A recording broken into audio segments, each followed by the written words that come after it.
द्वितीय श्रेणी के कीमियागर गुनी। प्रीमियर नीलामी। वू टैन शहर का सबसे बड़ा नीलामी घर और जियामा साम्राज्य के सबसे अमीर परिवार प्रीमियर परिवार की एक शाखा। प्रीमियर परिवार बहुत पुराना था और जियामा साम्राज्य में पहले से ही कुछ शताब्दियों से एक बहुत शक्तिशाली शक्ति था। उनके नेटवर्क निश्चित रूप से प्रभावशाली थे और कुछ अफवाहों ने यह भी दावा किया कि प्रीमियर परिवार के जिया मां साम्राज्य के राजघरानों के साथ घनिष्ठ संबंध थे।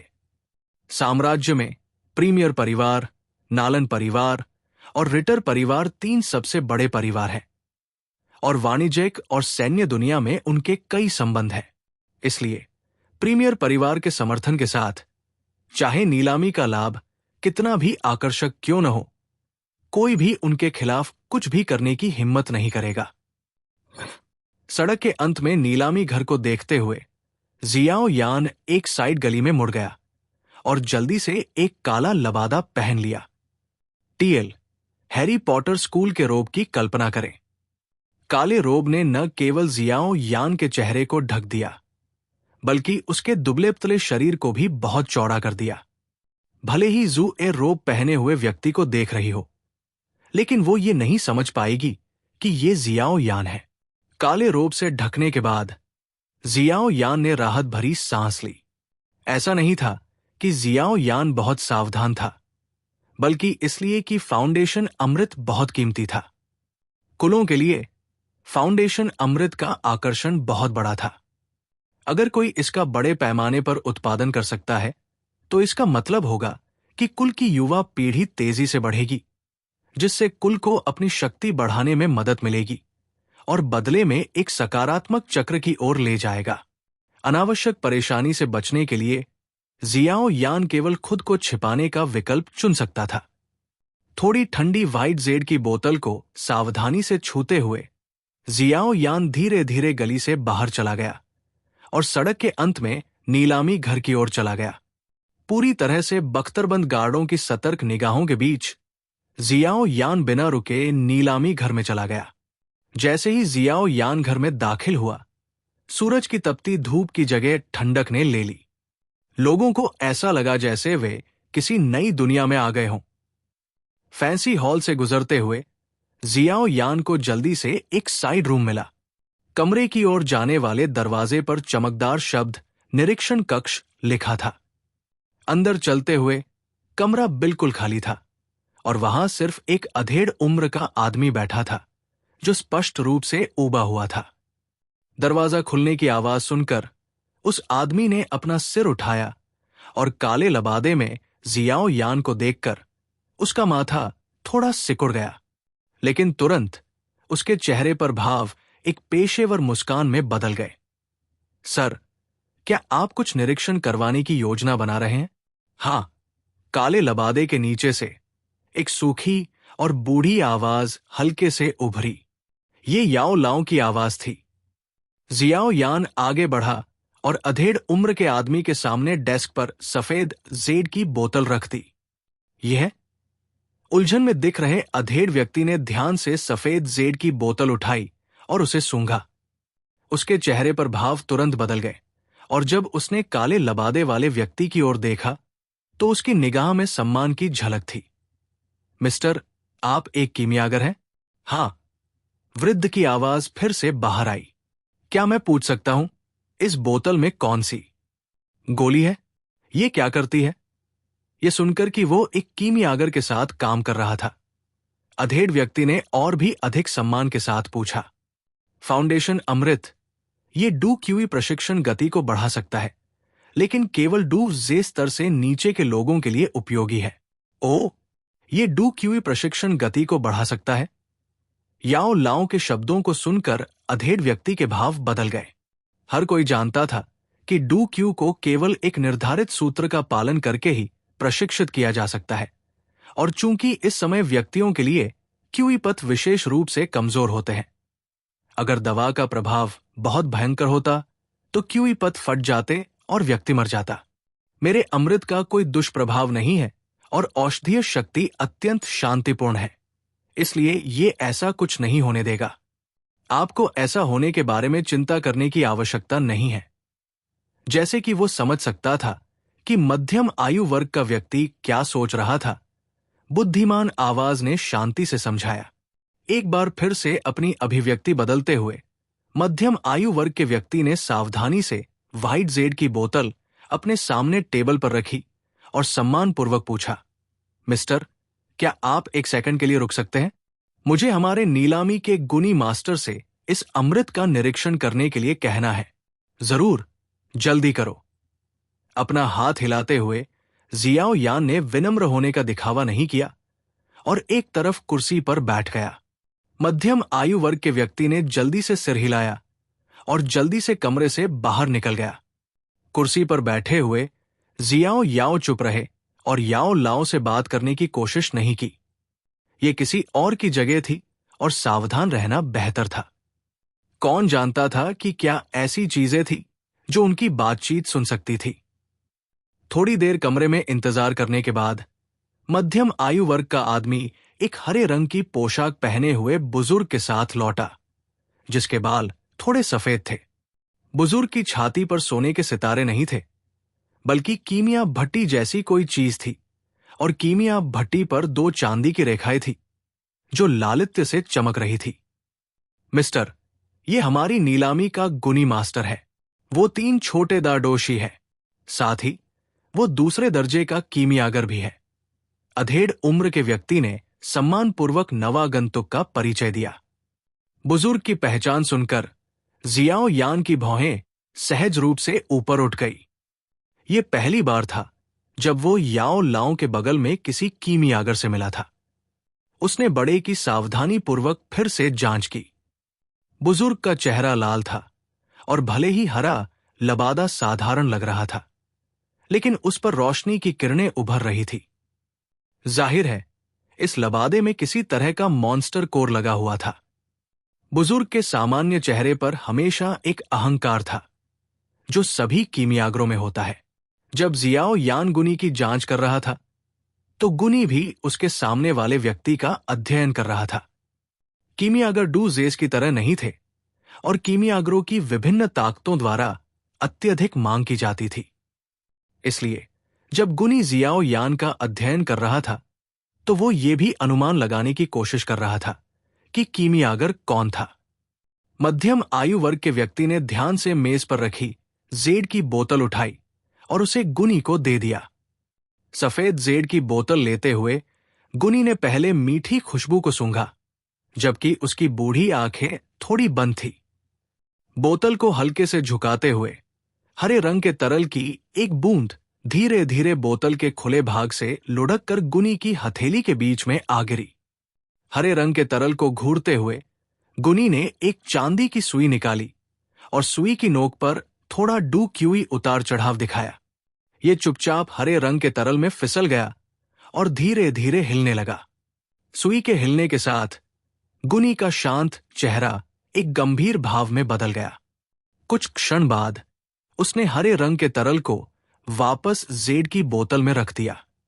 जब उसने फिर से जियाओ यान को देखा, तो उसके अभिमानी चेहरे पर सम्मान की झलक थी। मध्यम आयु वर्ग के व्यक्ति की ओर मुड़ते हुए उसने कहा, अमृत दूसरे स्तर पर है। पहले जो कुछ भी कहा गया था वो सच है। ये सुनकर अधेड़ उम्र के व्यक्ति ने राहत भरी सांस ली और उत्साह से जियाओ यान की ओर मुस्कुराया। मिस्टर, क्या आप इस अमृत की नीलामी करने की योजना बना रहे हैं? हाँ, क्या आप इसे जल्द से जल्द नीलाम कर सकते हैं?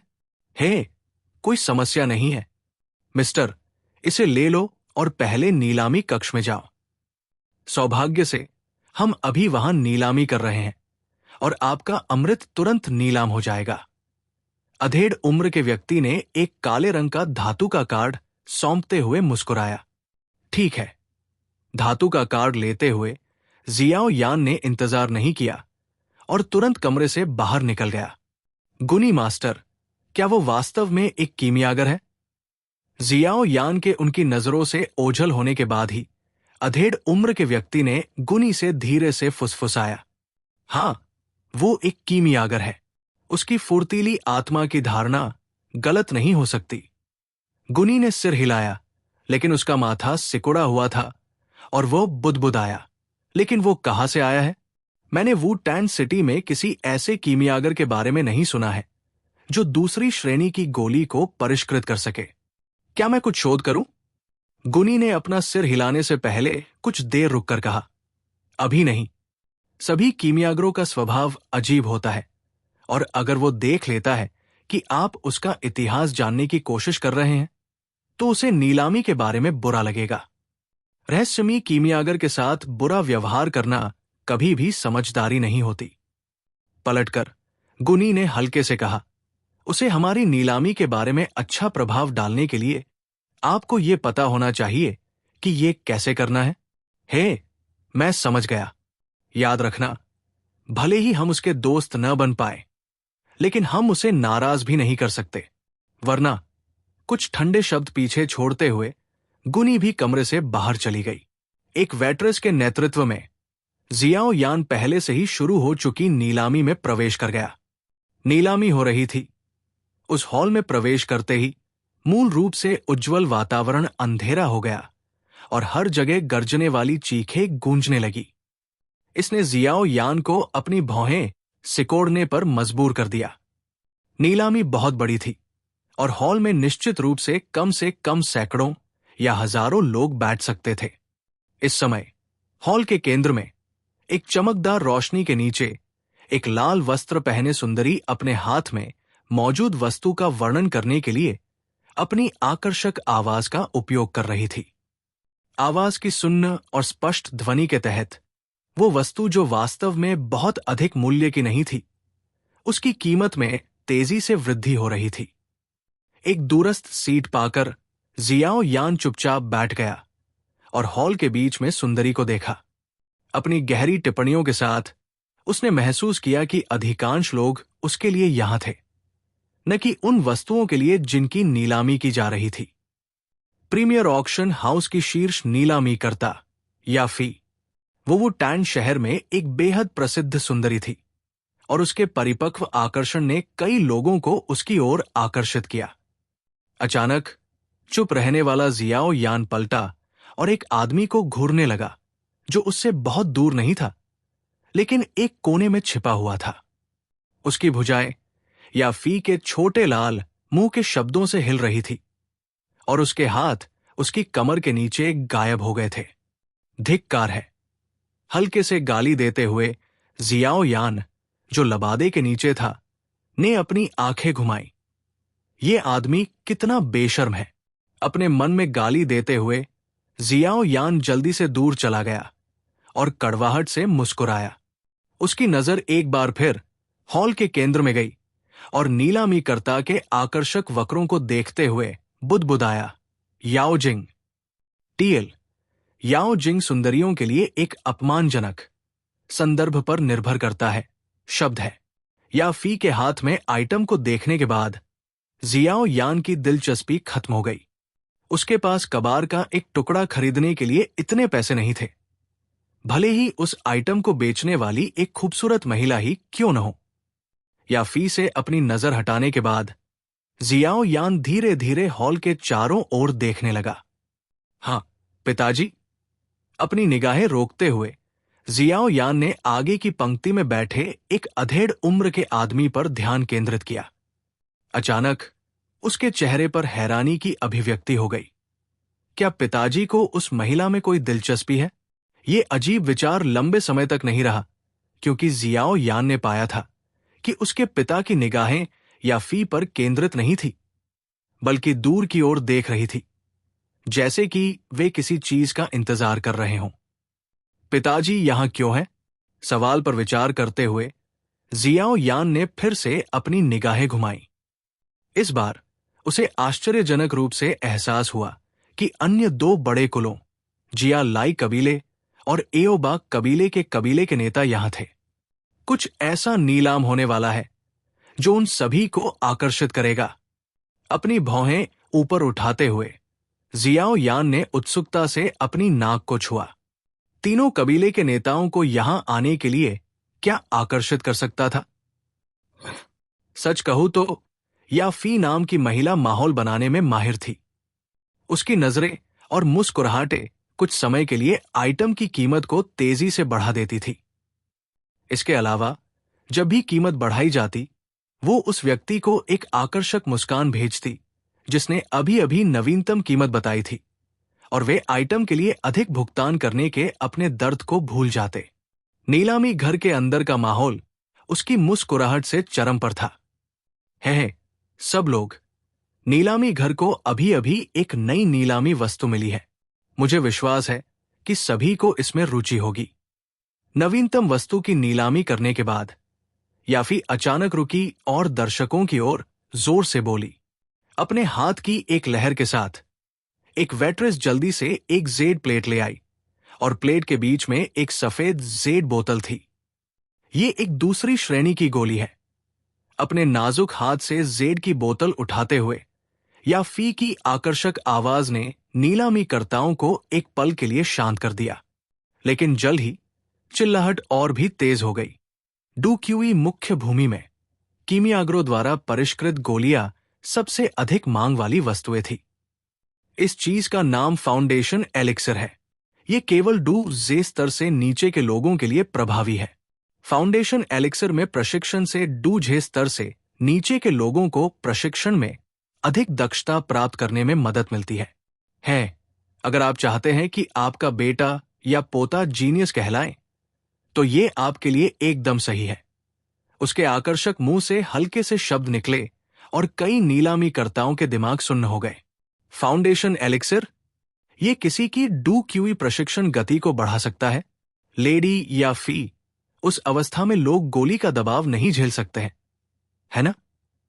हालांकि याफी बेहद आकर्षक थी, लेकिन कई लोग शांत भी थे और थोड़ी देर की चुप्पी के बाद किसी ने एक जरूरी सवाल उठाया। इस अमृत का हमारे गुनी मास्टर ने व्यक्तिगत रूप से निरीक्षण किया था और पाया कि यह दूसरी श्रेणी की गोली है। कोई समस्या नहीं होगी, हर कोई इस बात का आश्वासन दे सकता है। जवाब देते हुए याफी ने हल्के से हंसी, यह सुनकर कि गुनी ने व्यक्तिगत रूप से गोली का निरीक्षण किया था। संदेह करने वालों ने अब गोली की वैधता पर सवाल नहीं उठाया। सभी जानते थे कि गुनी मास्टर एक दूसरी श्रेणी के कीमियागर थे। पूरे वुटान शहर में, यहां तक कि तीनों कुलों के कबीले नेता भी उसके प्रति विनम्र थे। जियाओ यान आलस से अपनी कुर्सी पर झुक गया और भीड़ के भीतर उत्साहित माहौल को देखा। हल्की सांस छोड़ते हुए उसने सोचा, लगता है कि यह फाउंडेशन अमृत काफी आय लाएगा। अपने पिता की ओर अपनी नजर को थोड़ा सा मोड़ते हुए जियाओ यान ने महसूस किया कि उसके पिता के चेहरे पर पहले से शांत भाव थोड़ा बदल गया था। 8500। ठीक उसी समय जब याफी की आवाज बंद हुई, एक व्यक्ति ने कीमत चिल्लाई। 9000। पहली कीमत पुकारे जाने के ठीक बाद एक और कीमत आई। कीमत तेजी से बढ़ी और कुछ सेकंड के भीतर यह 13000 हो गई। हालांकि जियाओ यान के पिता थोड़े उत्साहित थे, लेकिन उन्होंने तुरंत कीमत नहीं पुकारी और इसके बजाय अपनी आंखें बंद कर ली। छोटे बच्चों के आवाज बंद होने का इंतजार किया। कीमत फिर से बढ़ गई, लेकिन जल्द ही आवाजें बंद हो गई। उस समय पहली पंक्ति में बैठे एक बुजुर्ग ने भी हल्के से कहा, 20000। उस कीमत को पुकारने के बाद नीलामी में अंतिम आवाजें बंद हो गई। कुछ आशावान लोग उस भावहीन बुजुर्ग की ओर देखते रहे, लेकिन निराश होकर वापस बैठ गए। उनके पास जियाली कबीले के साथ मूल्य युद्ध में शामिल होने के लिए पर्याप्त धन नहीं था। जियालीबी, क्या आपका बेटा पहले से ही डूजे नहीं बन गया है? आप अभी भी इस फाउंडेशन अमृत के बारे में क्यों सोच रहे हैं? एक अधेड़ उम्र का आदमी जो पहली पंक्ति में बैठा था, जिया लीबी को नकली मुस्कान देने के लिए मुड़ा। आओ बापा, क्या मैं इसे अपने भावी पोते के लिए नहीं खरीद सकता? जिया लीबी को स्पष्ट रूप से अधेड़ उम्र का आदमी पसंद नहीं आया और उसने बाद वाले पर ठंडे स्वर में उपहास किया। चलो देखते हैं कि क्या आपकी किस्मत आपको पोता देती है। हो सकता है कि किसी दिन आपका बेटा खुद को बिना पोते के पाले। जिया लीबी को चुपचाप कोसने के बाद आओ बापा ने भी पुकारा। 23000, 25000। ओह, 10 मिनट के भीतर और नीलामी में मौजूद सभी लोगों की हैरानी भरी निगाहों के सामने दोनों कुत्तों की तरह खाने के लिए लड़ रहे थे और उन्होंने कीमत बढ़ाकर 31,000 कर दी। 40,000। बंद आंखों वाला जियाओ झान अचानक बोल पड़ा। नीलामी हॉल में मौजूद सभी लोग चुप हो गए और अपनी निगाहें जियाओ झान पर टिका दी। यहां तक कि एओ बापा और जिया लीबी भी कीमत में अचानक हुई बढ़ोतरी से हैरान रह गए। हैं, कबीले के नेता जियाओ, ऐसा लगता है कि तुम वाकई इस फाउंडेशन अमृत को चाहते हो। जिया लीबी मुस्कुराई। जियाओ झान ने उसकी तरफ देखा और कहा, अगर तुम इसे चाहते हो तो बस कीमत बढ़ा दो। मैं वादा करता हूं कि मैं फिर से कीमत नहीं बढ़ाऊंगा। जिया लीबी ने रुककर जियाओ झान के शब्दों में छिपी सच्चाई के बारे में सोचा। जल्द ही उसने अपना सिर हिला दिया, क्योंकि आज यहां उसका उद्देश्य फाउंडेशन अमृत के लिए नहीं था और उस आइटम पर खर्च होने वाले पैसे को बर्बाद करना एक स्मार्ट विचार नहीं था। दूसरी तरफ एओ बापा ने भी देखा कि जिया लीबी ने कीमत बढ़ाना बंद कर दिया है। उसने भी अपने कंधे उचका दिए। हालांकि फाउंडेशन अमृत बेहद लुभावना था, लेकिन उसका लक्ष्य वो नहीं था। इसलिए उसने भी कीमत बढ़ाना बंद कर दिया। कबीले के नेता जियाओ झान ने 40,000 स्वर्ण सिक्कों की बोली लगाई है। क्या कोई है जो कीमत बढ़ाना चाहता है? शांत हॉल को देखकर या फी ने भीड़ को याद दिलाते हुए मुस्कुराया। चूंकि किसी ने कीमत नहीं बढ़ाई है, इसलिए यह फाउंडेशन अमृत कबीले के नेता जियाओ झान को जाएगा। यह देखकर कि किसी ने कोई प्रतिक्रिया नहीं दी, याफी ने होशियारी दिखाई और अपने छोटे से हथौड़े को हल्के से मेज पर थपथपाया, ये संकेत देते हुए कि फाउंडेशन अमृत को उसका नया मालिक मिल गया है। एक सुदूर इलाके में जियाओ यान को समझ में नहीं आ रहा था कि हंसे या रोए। इतना कुछ करने के बाद उसे अपने पिता से पैसे मिल गए थे। है, अगले हम अंतिम नीलामी आइटम की नीलामी करेंगे। जेड की बोतल को वापस प्लेट में रखते हुए याफी ने अपना हाथ हिलाया और हॉल में रोशनी कम हो गई। नीचे झुकते हुए उसने एक चांदी की प्लेट निकाली और प्लेट के बीच में एक हरा अलंकृत स्क्रॉल था। स्क्रॉल थोड़ा हरा चमक रहा था और चांदी की प्लेट से प्रतिबिंबों के साथ ये एक रहस्यमय प्रकाश में डाला गया था। उच्च जुबान स्तर क्यूई विधि, तूफान मंत्र। जिस क्षण याफी ने हाई लेवल जुबान क्यूई विधि कहा, पूरी नीलामी में सन्नाटा छा गया। फाउंडेशन अमृत की तुलना में डू क्यूई विधियां असीम रूप से अधिक मूल्यवान थी। हालांकि गोलियां महंगी थी, लेकिन वे एक बार इस्तेमाल की जाने वाली वस्तु थी। लेकिन क्यूई विधियां व्यक्ति के पूरे जीवन के लिए चलती थी, और यहां तक कि किसी के बेटे और पोते को भी विरासत में मिल सकती थी। इसलिए दीर्घकालिक दृष्टिकोण से गोलियों की तुलना में उच्च स्तरीय क्यूई विधि की अधिक मांग थी। आखिरकार एक बार जब किसी व्यक्ति के पास उच्च स्तरीय क्यूई विधि होती है, तो गोलियों के समर्थन के बिना भी वो व्यक्ति कुछ समय के बाद एक ताकत बन सकता है। दूसरी ओर, यदि किसी के पास क्यूई विधि नहीं है और उसके पास केवल गोलियां है, तो भले ही वो व्यक्ति गोलियों को कैंडी की तरह खा रहा हो, फिर भी वो बहुत शक्तिशाली नहीं बन पाएगा। कुछ देर के सदमे के बाद नीलामीकर्ता संभले और हॉल के बीच में हरे रंग के स्क्रॉल पर अपनी जलती हुई निगाहें डाली, यहां तक कि आकर्षक या फी को भी भुला दिया गया था। पिछली पंक्ति में बैठे जियाओ यान ने एक सांस ली। उच्च जुबान स्तर क्यू विधि, कोई आश्चर्य नहीं। क्यू विधि जियाओ कबीले की शीर्ष क्यू विधि, उग्र शेर के क्रोध से एक पूरी श्रेणी ऊपर है। कोई आश्चर्य नहीं कि वू टैन शहर में 3 कबीले के नेता व्यक्तिगत रूप से यहां आए थे, इसलिए वे सभी इसके लिए तैयार थे। एक उच्च जुबान स्तर। गतिहीन हरे रंग के स्क्रॉल को देखते हुए जियाओ यान ने सहज रूप से अपने होंठ चाटे। उस स्क्रॉल का मालिक होने का मतलब मूल रूप से यह होगा कि उनके पास शीर्ष डूझे बनने का पास है, और कुछ दशकों के बाद एक नई ताकत होगी जो वो टैन शहर में 3 कुलों को टक्कर देगी। ये केवल एक उच्च जुबान स्तर क्यू विधि है, इसमें क्या खास है? ठीक उसी समय जब जियाओ यान क्यू विधि के बारे में कल्पना कर रहा था, याओ लाओ की आवाज जियाओ यान के भीतर अजीब तरह से सुनाई दी। केवल अपनी आंखें घुमाते हुए जियाओ यान को लगा कि उसके और उस बूढ़े बूढ़े के बीच बहुत बड़ा अंतर है, जो दावा करता है कि शीर्ष स्तरीय क्यू विधियां कचरा है। वो केवल अपने होठों को बंद करके चुप रह सकता था।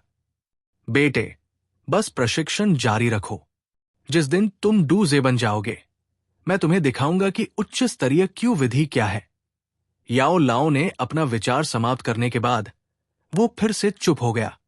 अपने होठों को फिर से बंद करते हुए जियाओ यान ने बड़बड़ाया, मुझे आशा है कि ऐसा होगा।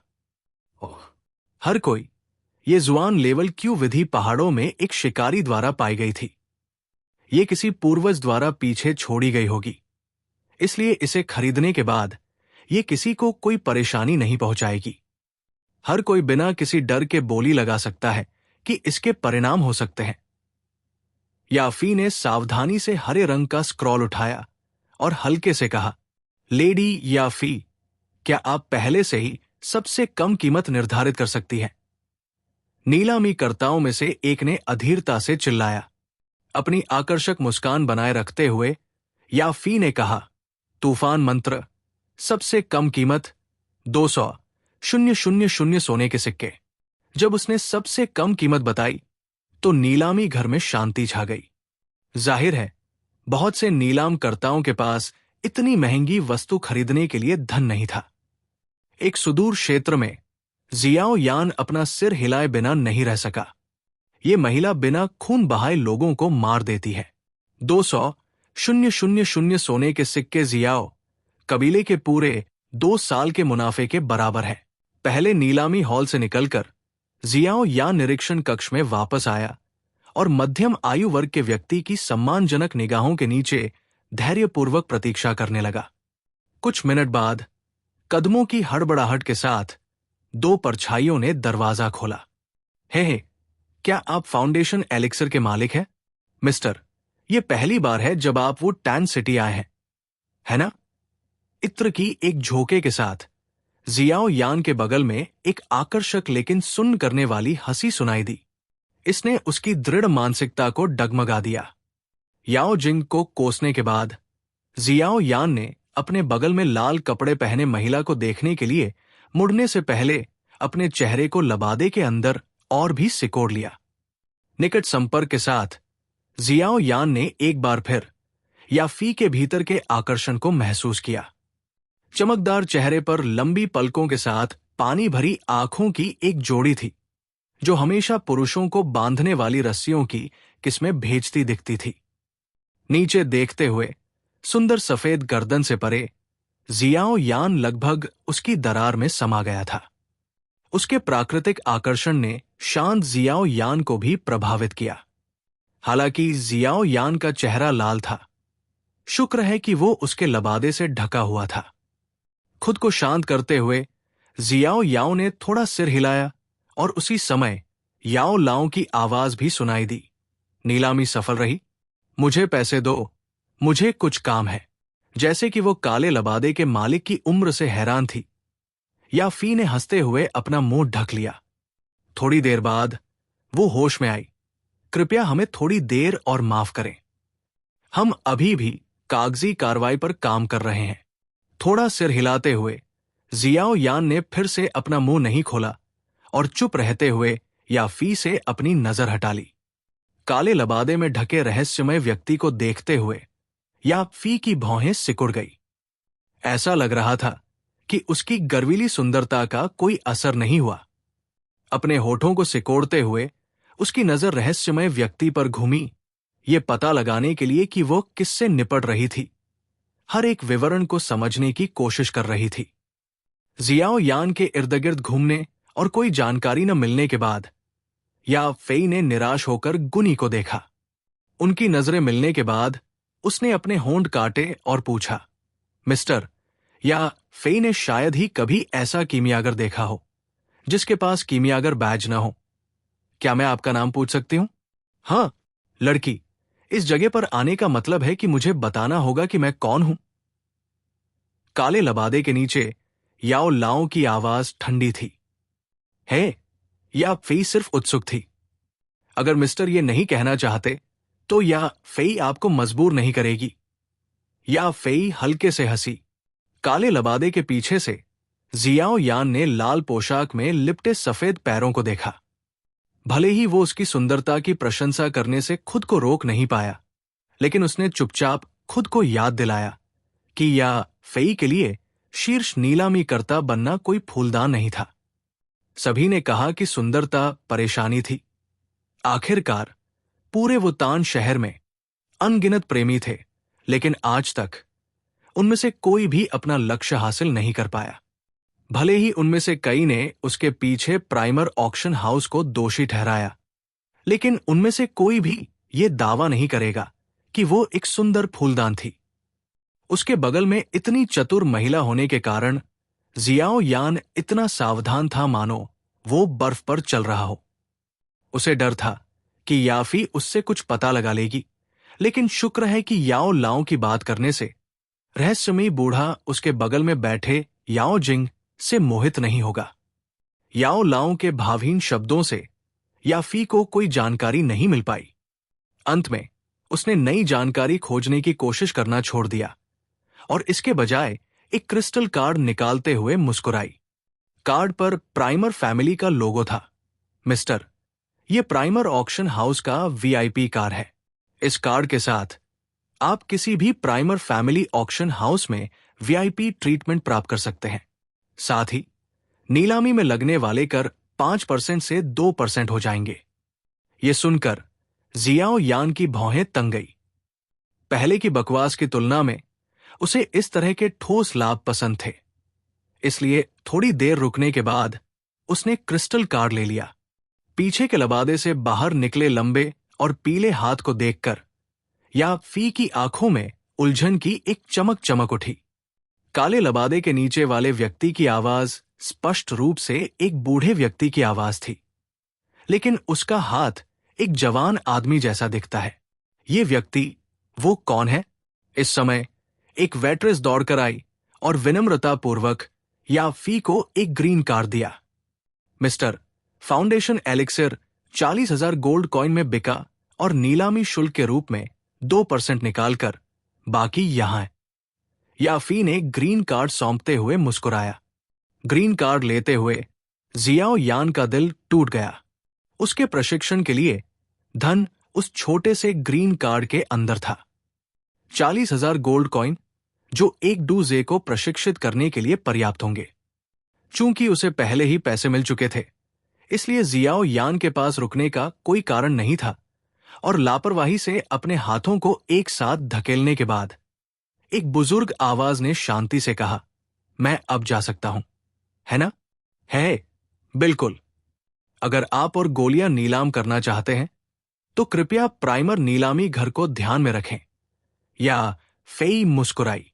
मम। लापरवाही से जवाब देते हुए जियाओ यान खड़ा हुआ और तनावपूर्ण कमरे से बाहर चला गया। जियाओ यान की गायब होती छाया को देखते हुए या फेई के चेहरे पर मुस्कान धीरे धीरे गायब हो गई और वो पास की कुर्सी पर बैठ गई। गुनी शुशु, क्या वो वास्तव में एक कीमियागर है? एक अजीब सी खामोशी के बाद याफी ने चुप्पी तोड़ी। हां, और उसकी कीमिया कौशल मुझसे बेहतर है। वो दूसरी श्रेणी का फाउंडेशन अमृत। मैं उसे परिष्कृत नहीं कर सकता, गुनी ने आह भरते हुए उत्तर दिया। सूत्र के साथ भी? थोड़ा सा सिकुड़ते हुए याफी के लाल मुंह ने लापरवाही से एक खतरनाक वाक्य बोला। याफी के शब्दों को सुनकर गुनी का चेहरा बदल गया और उसने जल्दी से कहा, एक सूत्र एक कीमियागर का जीवन है। कृपया ऐसा दोबारा न सोचें। प्राइमर परिवार के लिए भी एक रहस्यमय कीमियागर को लापरवाही से नाराज करना बहुत बड़ी बात है। कुछ दर्जन साल पहले जियामा साम्राज्य के प्रसिद्ध सेच परिवार ने पिलकिंग गुहे को क्रोधित कर दिया और गुहे द्वारा भेजे गए चारडू वांग द्वारा उनका सफाया कर दिया गया। यहां तक कि जियामा साम्राज्य के राजघराने भी इस मामले को नियंत्रित नहीं कर पाए। भले ही हमारा परिवार चेक परिवार से कहीं ज्यादा मजबूत है, लेकिन किसी रहस्यमयी कीमियागर को नाराज न करना ही सबसे अच्छा है। कीमियागर एक ततैया के छत्ते की तरह होते हैं। एक बार जब आप उन्हें छू लेंगे तो उन्हें अनगिनत दोस्त मिल जाएंगे और कई विशेषज्ञ चाहते हैं कि कोई कीमियागर उनका एहसान चुकाए। घबराई हुई गुनी को देखकर याफी ने उसके माथे पर मालिश करते हुए कड़वी मुस्कान बिखेरी। गुनी शूशू, तुम क्या कह रही हो? मैं ऐसा कुछ नहीं सोच रही थी। क्या तुम्हें लगता है कि याफी ने ये कुछ साल बर्बाद कर दिए हैं? मैं तुम्हें याद दिला रही थी। याफी की बातें सुनकर गुनी ने एक सांस ली। उसे सच में डर था कि वो कोई बेवकूफी न कर दे। अपने होठों को सिकोड़ते हुए याफी ने आह भरते हुए अपना गाल ऊपर उठाया। कीमियागर, वे वाकई बहुत खतरनाक लोग हैं, लेकिन मेरे पास ऐसा हुनर क्यों नहीं है? अपने कमरे में वापस घुसने के बाद जियाओ यान ने जल्दी से दरवाजा बंद किया और कमरे के कोने में चला गया। और फिर आखिरकार उसने औषधीय जड़ी बूटियों और जादुई क्रिस्टल का एक गुच्छा निकाला। उसने उन्हें सावधानी से कैबिनेट में रखा और राहत के साथ मुस्कुराते हुए जड़ी बूटियों की गंध को गहराई से सूंघा। अखंड अभ्यास करने के लिए जियाओ यान ने 8 महीने के उपयोग के लिए आवश्यक जड़ी बूटियों की मात्रा खरीदी थी, जिससे वो शेष वर्ष के लिए बिना रुके अभ्यास कर सके। जैसे ही उसने प्यार से कैबिनेट को थपथपाया, उसके होंठ खुल गए और वो आलस से अपने बिस्तर के किनारे चला गया, अपना सिर नीचे कर लिया। आज की गतिविधियों ने उसे वास्तव में थका दिया था। यानेर, क्या तुम वहां हो? एक बुदबुदाती आवाज और एक दस्तक उसके दरवाजे से गुजरती है। अपनी धुंधली आंखें खोलते हुए जियाओ यान जल्दी से अपने बिस्तर से बाहर कूद गया। फिर अपने कमरे का दरवाजा खोला। दरवाजे के बाहर जियाओ झाओं को देखते हुए पूछा, पिताजी, क्या आपको कुछ चाहिए? क्या मैं तुम्हारे लिए नहीं देख सकता? भले ही मुझे तुमसे कुछ भी नहीं चाहिए। तुम बच्चे, तुम मुझसे 2 महीने तक छिपते रहे। जियो झान ने जियो यान के सिर को प्यार से सहलाते हुए डांटा। जियो झान के गर्म मुस्कुराते चेहरे को देखकर जियो यान भावुक हो गया और उसने अपनी दुखती नाक को पंप किया। समझ में नहीं आ रहा था कि क्या कहे। क्या तुम अभी भी इसके लिए जिम्मेदार महसूस कर रहे हो? हां, अगर वो मेरे बेटे को पसंद नहीं कर सकती तो ये उसका नुकसान है। तुम्हें दुखी होने की जरूरत नहीं है। एक महान व्यक्ति को छोटे बच्चे की तरह क्यों व्यवहार करना चाहिए? मुझे पता है कि जियो झान का ये बेटा अपंग नहीं है। जियो झान ने साहसपूर्वक कहा। हां पिताजी, 3 साल बाद यानेर व्यक्तिगत रूप से मिस्टी क्लाउड्स के गुट में जाएगा। जियो यान ने मुस्कुराते हुए नरम स्वर में कहा। जियो झाओं का मुस्कुराता हुआ चेहरा और अधिक गंभीर हो गया, क्योंकि वह जियो यान को घूर रहा था। थोड़ी देर बाद उसने कुछ हिचकिचाहट के साथ कहा, पिताजी ठीक महसूस कर रहे हैं, लेकिन क्या आप वास्तव में जा रहे हैं? पिता ये नहीं कह रहे हैं कि आप नालन यानरान तक नहीं पहुंच सकते, लेकिन धुंधले बादलों के गुट की ताकत। जियाओ यान ने मुस्कुराते हुए सिर हिलाया। उसके पतले होठों ने कुछ हद तक जिद्दी बात कही। पिताजी, कुछ चीजें हैं जो एक आदमी के रूप में मुझे सहन करनी पड़ती है। हां, आपका यह स्वभाव मेरे जैसा ही है। अगर आपके 2 बड़े भाइयों को पता होता कि आप ऐसा सोचते हैं तो वे शायद बहुत खुश होते। जियाओ यान के समर्पण की ओर जियाओ झान ने आहें भरने से पहले प्रसन्नता से मुस्कुराया और भारी सिर हिलाया। अच्छा, पिता अपने बेटे का इंतजार करते हैं कि वो उन्हें कुछ सम्मान दे।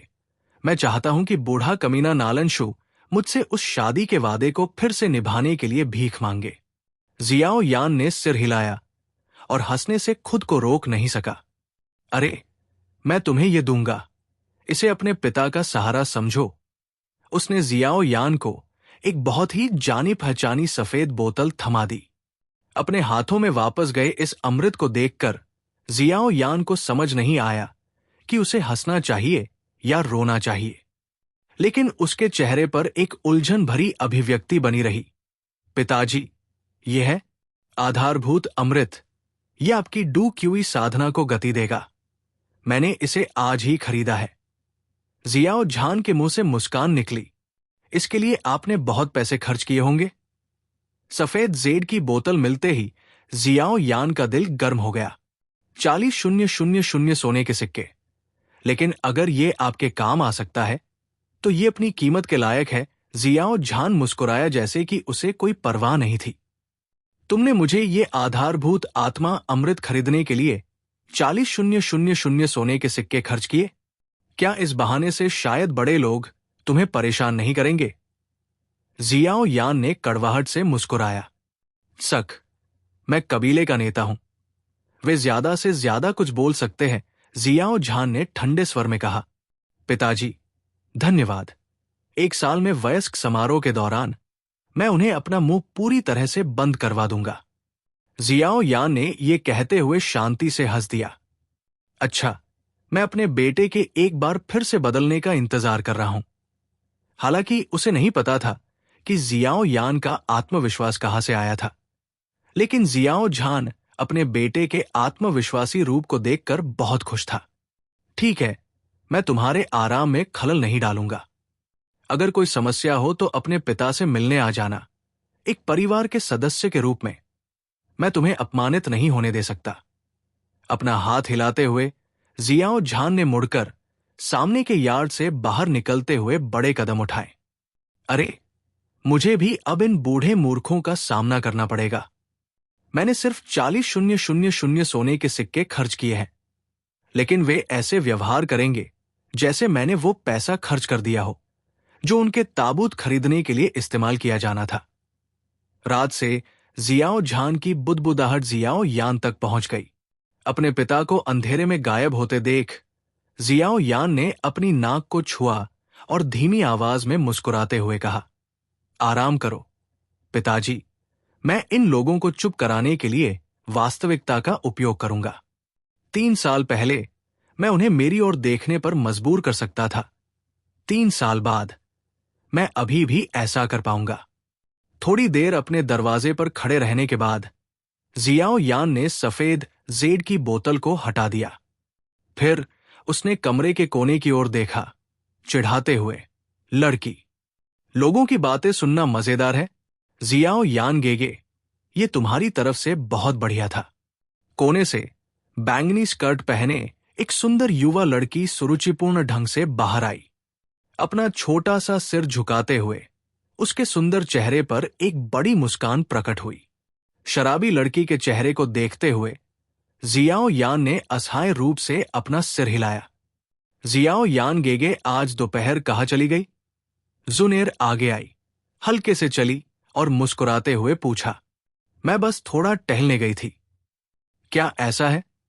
अपनी आंखें ऊपर नीचे करते हुए जुनेर ने अचानक एक कदम आगे बढ़ाया और थोड़ा झुक गई। उसने कहा, मुझे एक औरत की खुशबू आ रही है। खांसी।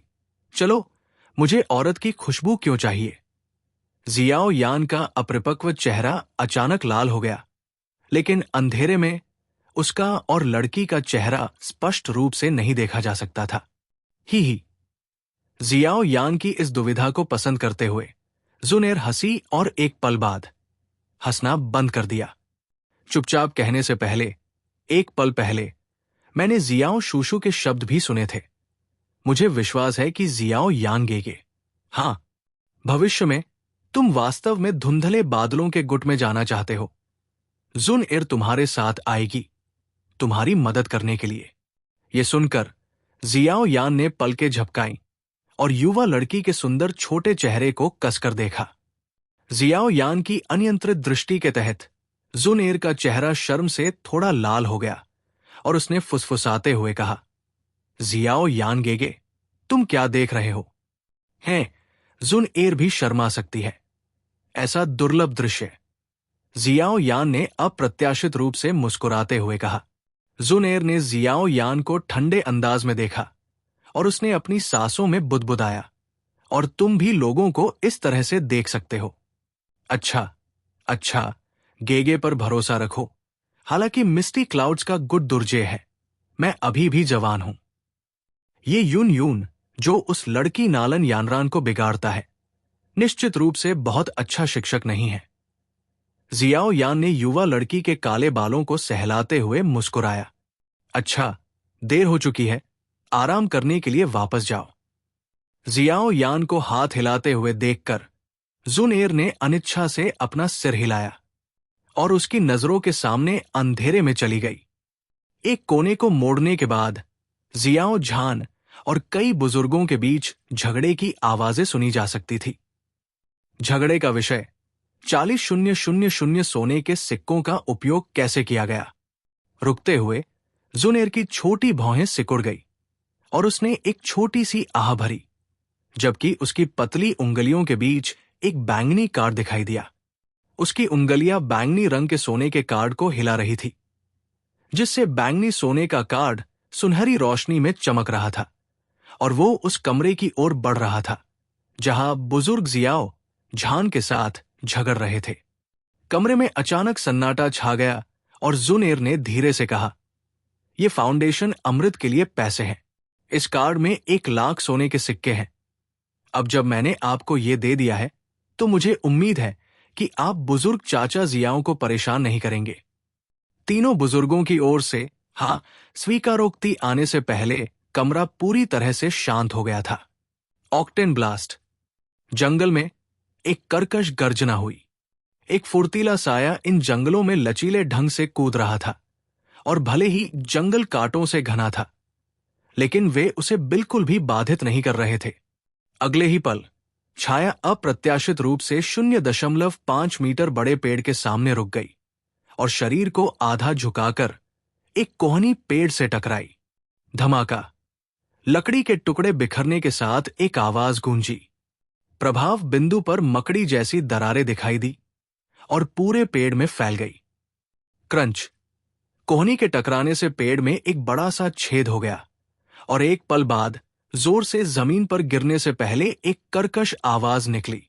जिस क्षण बड़ा पेड़ गिरा, फुर्तीला साया तेजी से बंदर की तरह कुछ कदम पीछे हट गया और हल्के से हरे रंग के पत्थर पर तैर गया।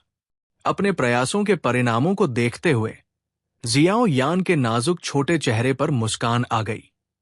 पिछले 3 महीनों में यह पहली बार था जब उसने ऑक्टेन ब्लास्ट का उपयोग करने में सफलता प्राप्त की थी, जो एक उच्च जुआन स्तर का कौशल है। ये ऑक्टेन ब्लास्ट जो डी-डू तकनीक को टक्कर दे सकता था, उसने जियाओ यान को निराश नहीं किया। जियाओ यान के 6 डुआन क्यूई के साथ वो 8 डुआन क्यूई पर एक व्यक्ति के विनाश को टक्कर दे सकता था। जितना अधिक किसी का डुआन क्यूई स्तर बढ़ता है, उतना ही उसके लिए अपने डुआन क्यूई को बढ़ाना कठिन होता है। लेकिन नीलामी के बाद से जियाओ यान 3 महीने के लिए गहन प्रशिक्षण में चला गया और कुछ ही दिनों पहले उसका डुआन क्यूई 5 डुआन क्यूई से 6 डुआन क्यूई तक उछला। 3 महीने में एक डुआन क्यूई हासिल करना, हालांकि ये गति 5 डुआन क्यूई तक पहुंचने के लिए आवश्यक 2 महीनों की तुलना में धीमी है। जियाओ यान अभी भी बहुत संतुष्ट था। जब वो पहले प्रशिक्षण ले रहा था तो उसे 5 डुआन क्यूई से 6 डुआन क्यूई तक जाने में पूरा आधा साल लग गया था। वर्तमान गति भयावह है। ऑक्टेन ब्लास्ट का उपयोग करने के बाद जियाओ यान का पूरा शरीर एक स्पंज की तरह था, जिसका पानी अचानक निचोड़ दिया गया था। एक स्पष्ट दर्द लगातार उसकी नसों को खराब कर रहा था, जबकि उसकी बाहों की नसें स्पष्ट रूप से धड़क रही थी। ये अत्यधिक थकावट के लक्षण थे। अपने होठों को चाटते हुए जियाओ यान ने अपने दाहिने कोहनी को देखने के लिए अपना सिर घुमाने की कोशिश की। उसकी दृष्टि में एक लाल कोहनी आई। अस्सा। उसके मुंह का एक कोना खुल गया, जबकि जियाओ यान ने एक गहरी सांस ली और एक कड़वी मुस्कान के साथ कहा, "कोई आश्चर्य नहीं कि मुझे इतनी कठोर मार सहनी पड़ी, अन्यथा इस प्रहार से पेड़ नहीं बल्कि मेरा हाथ टूट जाता।" ये ऑक्टेन ब्लास्ट कौशल काफी हद तक इस बात की तुलना है कि किसका शरीर कितना कठोर है। उसका पूरा शरीर बर्फ के ठंडे पत्थर पर पड़ा था। जियाओ यान की तेज सांसें धीरे धीरे शांत हो गई। हालांकि जियाओ यान के शरीर की दर्दनाक संवेदनाओं ने उसे अभी भी अपनी उंगली हिलाने के लिए मजबूर कर दिया। जियाओ यान के 6 डुआन क्यूई के साथ वो ज्यादा से ज्यादा एक बार ऑक्टेन ब्लास्ट का इस्तेमाल कर सकता था और इसका इस्तेमाल करने के बाद वो बहुत बाद तक अपनी ताकत से पूरी तरह से समाप्त हो जाता। जियाओ यान ने अपना सिर पीछे फेंका, अपनी आंखें सिकोड़ी और आलस से नीले आसमान में तैरते बादलों को देखा। हल्की हवा बह रही थी। उसके काले बालों का एक गुच्छा उसके माथे पर लहरा रहा था। जब जियाओ यान आराम कर रहा था तो उसके शरीर में फाउंडेशन एलिक्सर रिस रहे थे, जिन्हें उसने पिछले महीनों में अवशोषित किया था, और अब वे काम पर थे। उसकी मांसपेशियों के ऊतकों और कोशिकाओं की अधिकतम गति से मरम्मत कर रहे थे, जिससे जियाओ यान में नई ऊर्जा आ रही थी। गुरु, मुझे 7 डुआन क्यूई प्राप्त करने से पहले कितने समय तक अभ्यास करते रहना होगा? जब उसकी आंखें बंद थी तो जियाओ यान अचानक फुसफुसाया। उसका लक्ष्य 7वीं रैंक प्राप्त करना था, और इस तरह जियाओ कबीले के डू क्यूई हॉल में प्रवेश करने की योग्यता प्राप्त करना था, जहां वो अभ्यास करने के लिए क्यूई विधियां पा सकता था। हालांकि इस समय वे क्यू विधियां उसके लिए बहुत कम स्तर पर हैं। उसे ये योग्यताएं हासिल करनी चाहिए, क्योंकि ये उसके पिता के चेहरे से संबंधित है।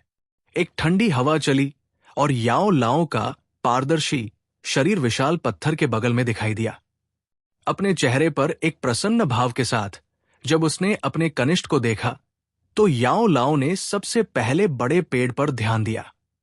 फिर उसने मुस्कुराते हुए सिर हिलाया। तुम्हारी प्रशिक्षण गति मेरी अपेक्षाओं से परे है।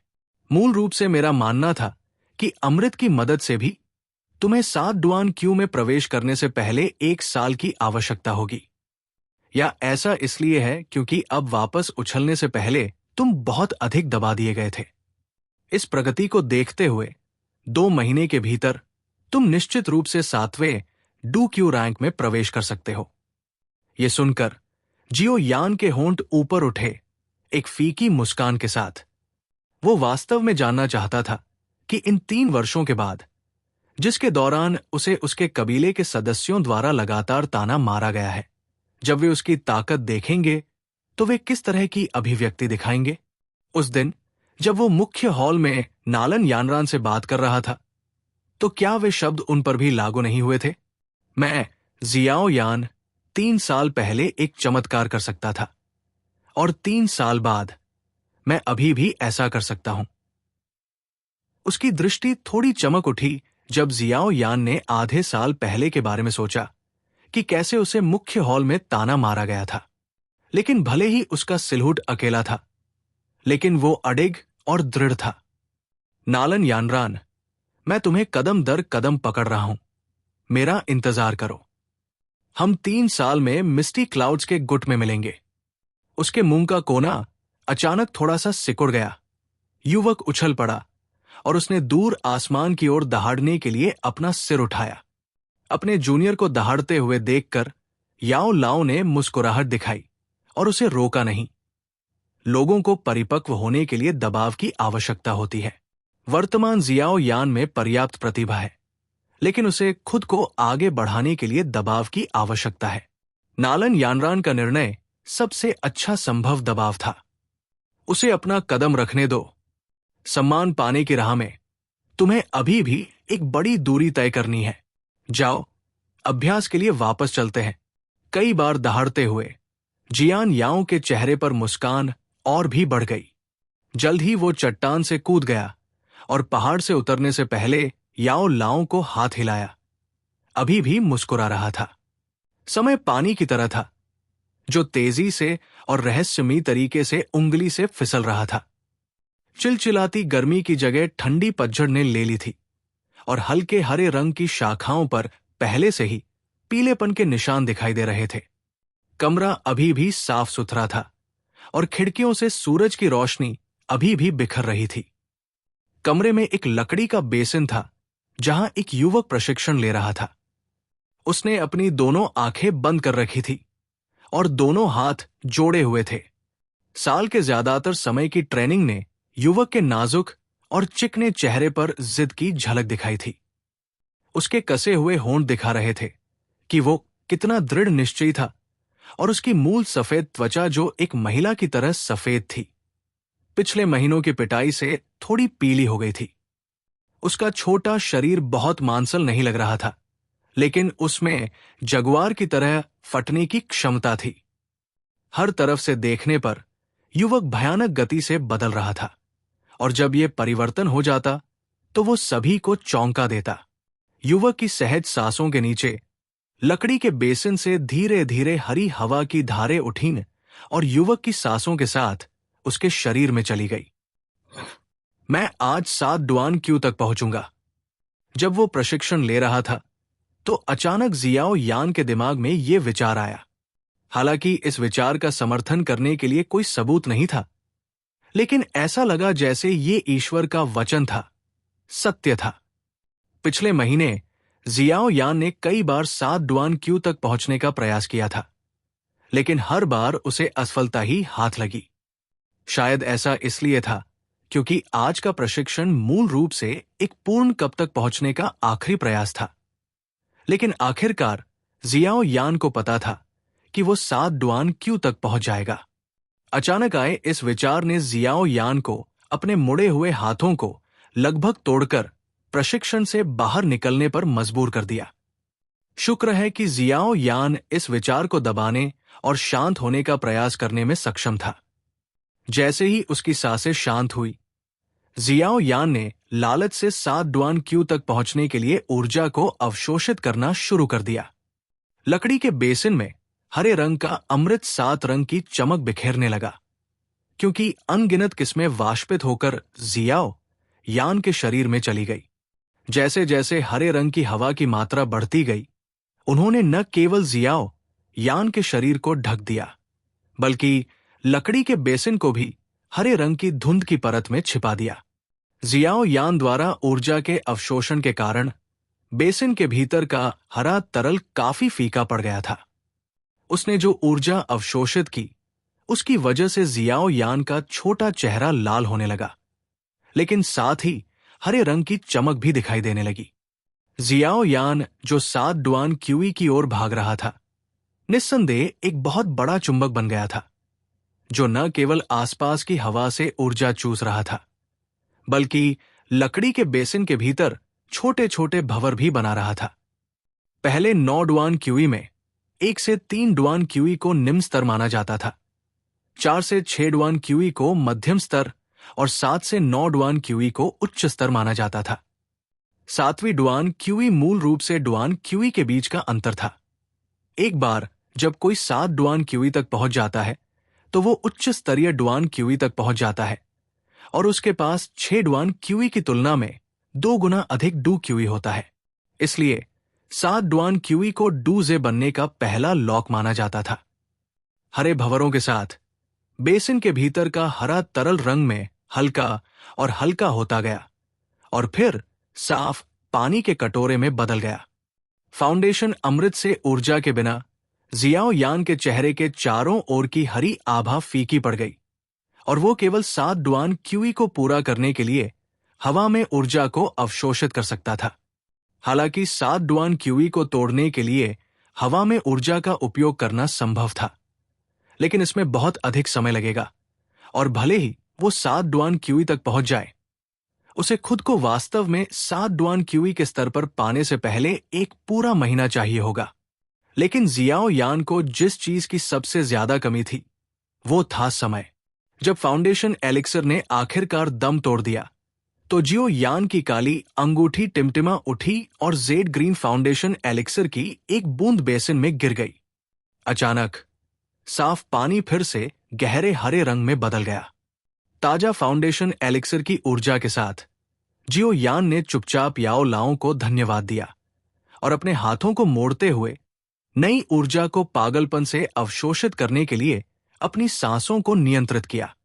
पूरे 1 घंटे तक पागलपन से ऊर्जा को अवशोषित करने के बाद जियो यान आखिरकार धीमा हो गया और इस बिंदु पर गहरे हरे रंग का पानी कुछ रंगों से फीका पड़ गया था। ऊर्जा की अंतिम किरण को लेते हुए जियो यान का शरीर एक संक्षिप्त विराम के बाद हिंसक रूप से हिलना शुरू हो गया।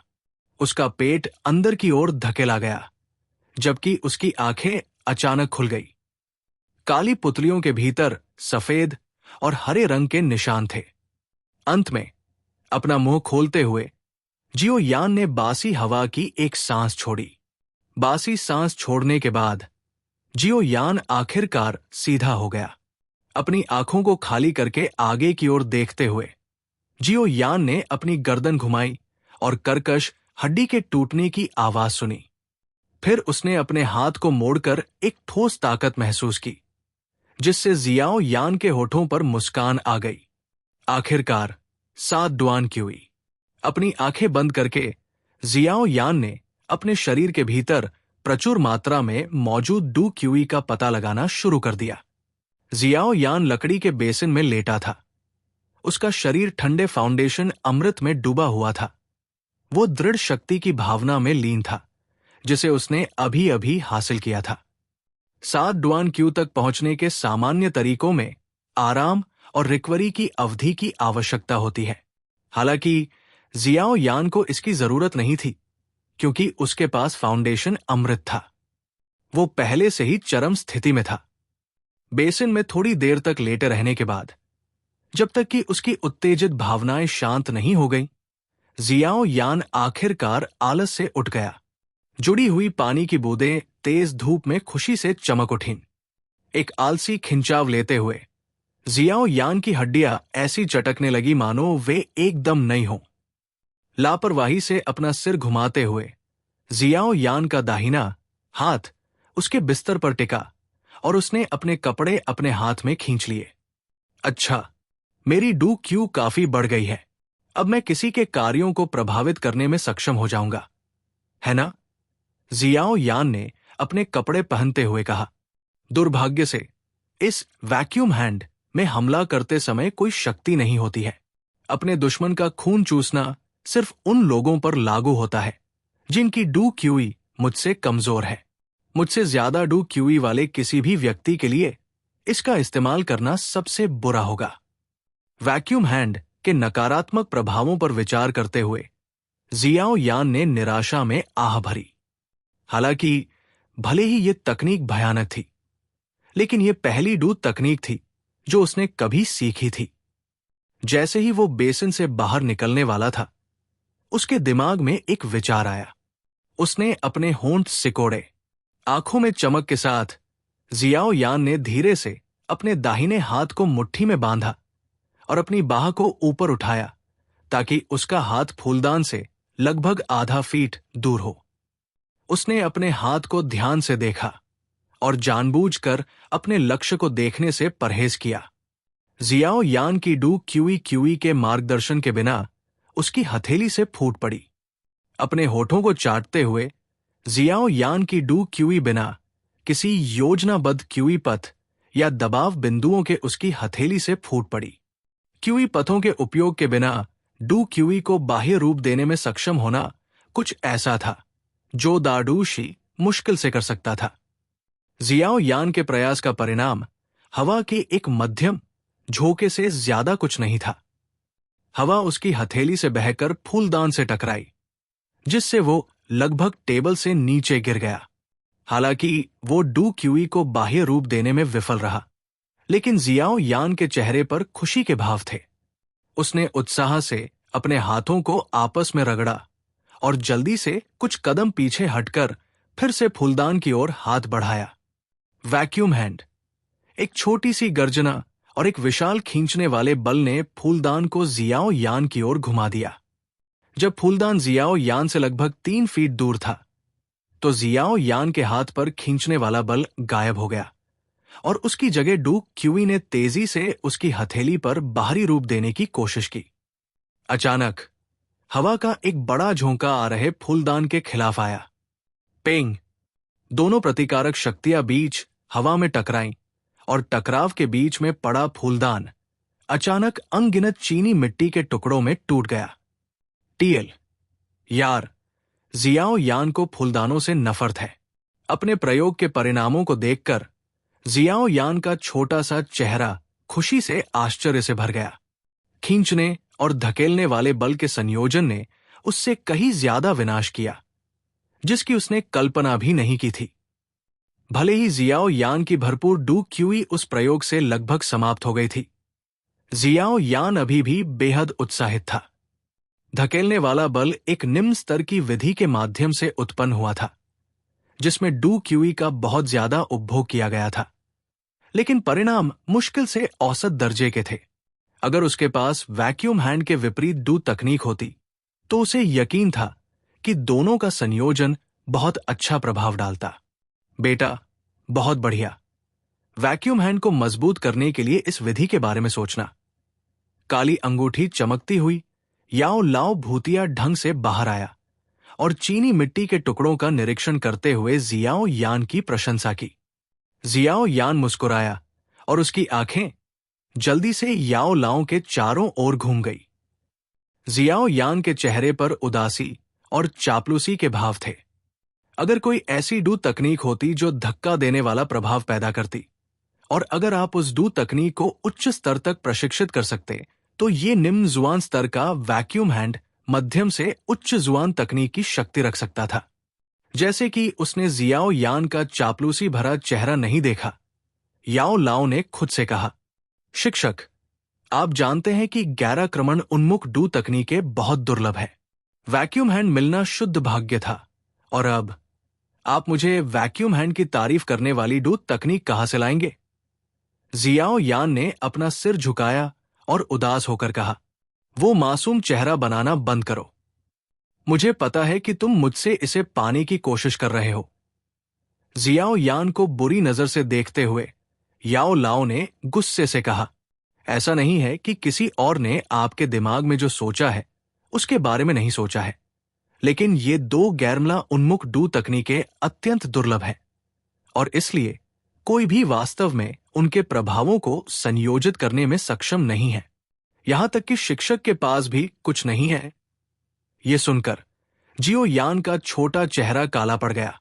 वह जानता था कि धक्का देने वाली ताकत पैदा करने के लिए एक निर्धारित तकनीक के बिना उसे अपने डू क्यूई बाहरीकरण पर निर्भर रहना होगा, जो एक स्मार्ट चाल नहीं थी। जियाओ यान के उदास चेहरे को देखकर याओ लाओ ने उसके माथे पर मालिश करते हुए मुस्कुराया। थोड़ी देर बाद उसने कहा, इससे पहले कोई था जिसने मुझसे एक गोली मांगी थी। मुझे लगता है कि मैंने भुगतान के रूप में वैक्यूम हैंड जैसी डू तकनीक ली थी। अगर मेरे पास उस समय पहले से ही खत्म हो चुकी गोली नहीं होती, तो मैं उस व्यक्ति के साथ व्यापार नहीं करता। ये बहुत पहले की बात है। अगर आपने मुझे आज याद नहीं दिलाया होता, तो शायद मैं वास्तव में इसके बारे में भूल गया होता। ठीक है, मैंने इसे पा लिया। अपने माथे से अपनी उंगली हटाते हुए याओ लाओ ने अपनी उंगली जियाओ यान के माथे पर रख दी। उंगली के साथ जानकारी के एक विशाल प्रवाह ने जियाओ यान को अभिभूत कर दिया, और थोड़ी देर बाद ही जियाओ यान को आखिरकार जानकारी का नया गोला समझ में आया। फायर पाम लो जुआन लेवल, बहुत बड़ा झोंका पैदा करने में सक्षम। सरल व्याख्या और अरचनात्मक नाम के कारण ये लो जुआन लेवल तकनीक बेहद घटिया लगती है। इसका संस्थापक एक लोहार था जो जीवन भर लोहार ही रहा था। भट्ठी की आग की वजह से कुछ दशकों के बाद उसने इस तकनीक का आविष्कार किया। तंग चेहरे वाले जियाओ यान को देखकर याओ लाओ ने ताना मारा। अपनी आंखें घुमाते हुए जियाओ यान लोहार से काफी प्रभावित हुआ। डू तकनीक बनाना कोई मामूली उपलब्धि नहीं थी, और निश्चित रूप से ऐसा कुछ नहीं था जिसे एक साधारण हथौड़ा चलाने वाला लोहार बना सकता था। फायर पाम सीखना मुश्किल नहीं था, और याओ लाओ की मदद से जियाओ यान को इसकी मूल बातें समझने में केवल 2 घंटे लगे। अपने कमरे में खड़े होकर जियाओ यान ने अपने कमरे में अंतिम फूलदान को देखा। एक गहरी सांस लेते हुए और अपने हाथ को मोड़ते हुए उसने कहा, वैक्यूम हैंड। जोरदार खिंचाव के साथ फूलदान तेजी से जियाओ यान की ओर उड़ गया। आने वाले फूलदान को घूरते हुए जियाओ यान ने तुरंत वैक्यूम हैंड का उपयोग करना बंद कर दिया और अपने डू क्यूई को फायर पाम के क्यूई पथों का अनुसरण करने के लिए मजबूर किया। Fire palm. ठीक उसी समय जब फूलदान जियाओ यान के माथे से टकराने वाला था, जियाओ यान के हाथ से हवा का एक तेज झोंका निकला और अचानक कमरे में तूफान के बराबर हवा का झोंका आया। पेंग। फूलदान टूटने की एक और तीखी आवाज सुनाई दी, लेकिन इस बार फूलदान 2 विरोधी ताकतों की वजह से बारीक धूल में बदल गया। बढ़िया। अपने पूरे शरीर पर सफेद धूल के साथ जियाओ यान जल्दी से फूलदान के विस्फोट ग्राउंड जीरो से बाहर कूद गया। फूलदान के परिणाम को देखते हुए जियाओ यान की आंखों में रोशनी चमक उठी। अगर वो दोनों कौशल में महारत हासिल करने और उन्हें बिना रुके बदलने में सक्षम था, तो वो बिना तैयारी के लोगों को भारी नुकसान पहुंचा सकता था। सफेद धूल को थपथपाते हुए जियाओ यान को पता था कि अगले 3 महीनों में उसके पास एक नया प्रशिक्षण कार्य है। 3 महीने बाद उसका कमिंग ऑफ एज सेरेमनी होगा। बहुत से लोग शायद उम्मीद कर रहे हैं कि मैं कमिंग ऑफ एज सेरेमनी में खुद को बेवकूफ बनाऊंगा, है ना? बिखरे हुए कमरे में एक युवा और ठंडी हंसी सुनाई दी। अंतिम 3 महीने लगभग बीत चुके थे और जियाओ यान के वयस्क होने के समारोह से सिर्फ 1 महीना दूर था। साफ कमरे में जियाओ यान लकड़ी के बेसिन के अंदर हरे रंग के तरल को घूर रहा था। वो जो देख रहा था वो फाउंडेशन एलिक्सिर का आखिरी हिस्सा था। डुआन क्यूई के अंतिम कुछ चरणों में अपने डुआन क्यूई को ऊपर उठाना अविश्वसनीय रूप से मुश्किल हो रहा था। पिछले 3 महीनों से जियाओ यान के साथ डुआन क्यूई में बहुत ज्यादा वृद्धि नहीं हुई थी और जियाओ यान को 8 डुआन क्यूई तक पहुंचने का एहसास कभी नहीं हुआ। कुछ देर तक बेसिन को एक मूर्ख की तरह घूरते हुए जियाओ यान ने आखिरकार अपना सिर हिलाते हुए अपनी नजर वापस खींची। क्या मैं 8 डुआन क्यूई तक पहुंचने के लिए इस आखिरी फाउंडेशन एलिक्सिर का उपयोग कर सकता हूं? धीरे धीरे अपने सुन्न शरीर को सीधा करते हुए जियाओ यान ने आश्चर्यजनक रूप से प्रशिक्षण शुरू नहीं किया। इसके बजाय उसने अपनी अलमारी से काले कपड़े निकाले। आयु समारोह से 1 महीने पहले समारोह में भाग लेने वाले सभी लोगों को एक परीक्षा में शामिल होना था। परीक्षण उन लोगों को बाहर करने के लिए था जिनकी डू क्यूई पर्याप्त नहीं थी। जिनके पास 7 डुआन क्यूई से अधिक थी, उन्हें अपने वयस्कता समारोह को पूरा करने के बाद क्यूई विधि खोजने के लिए डू क्यूई हॉल में जाने का मौका दिया गया था। दूसरी ओर जो 7 डुआन क्यूई से कम थे, वे उस अवसर को खो देंगे और समारोह के बाद कबीले की संपत्ति में निर्वासित हो जाएंगे। जब तक वे असाधारण प्रतिभा या बहादुरी नहीं दिखाते, उन्हें कभी भी जियाओ कबीले के आंतरिक घेरे का हिस्सा बनने का मौका नहीं मिलेगा। अपने कपड़े पहनने के तुरंत बाद दरवाजे पर हल्की दस्तक हुई। जियाओ यानगेगे, क्या तुम वहां हो? एक ऊंची लड़की जैसी आवाज सुनकर जियाओ यान की भौहें उछल गई, जबकि उसने जल्दी से अपने कपड़ों को बटन लगाया और लकड़ी के बेसिन को एक अनदेखी कोने में छिपा दिया। ये जांचने के बाद कि सब ठीक है, वो धीरे धीरे दरवाजे पर गया और दरवाजा खोला। जब दरवाजा खुला तो गर्म धूप उस पर उड़ी और काले कपड़े पहने जियाओ यान विशेष रूप से उत्साही लग रहा था। दरवाजे के बाहर बैंगनी कपड़े की बेल्ट के साथ हल्के और ताजा हरे रंग का लबादा पहने एक युवा लड़की धैर्यपूर्वक जियाओ यान का इंतजार कर रही थी। अपने दरवाजे के बाहर लड़की को देखकर जियाओ यान काफी देर तक चौंक गया, फिर होश में आया और बोला, इतनी सुबह मुझे लगा कि ये कोई देवी है जो नीचे आई है, लेकिन करीब से देखने पर यह जुन एर थी। जियाओ यान की ताना मारती हुई प्रशंसा सुनकर जुन एर की चपल आंखें झपक उठीं और उसका छोटा मुंह मुस्कुराहट में बदल गया। हालांकि उसकी भौहों से, जो लगभग अर्धचंद्राकार थी, कोई भी उसकी खुशी को बता सकता था। अपनी आंखों में खुशी के भाव के साथ जुन एर ने अपनी नाजुक ठुड्डी उठाई और अपने सामने खड़े युवक को देखना शुरू कर दिया। 1 साल के प्रशिक्षण के बाद जियाओ यान अपने भोलेपन से बाहर निकल आया था और इसके बजाय उसके नाजुक और सुडौल चेहरे पर मर्दाना आकर्षण के कुछ संकेत थे।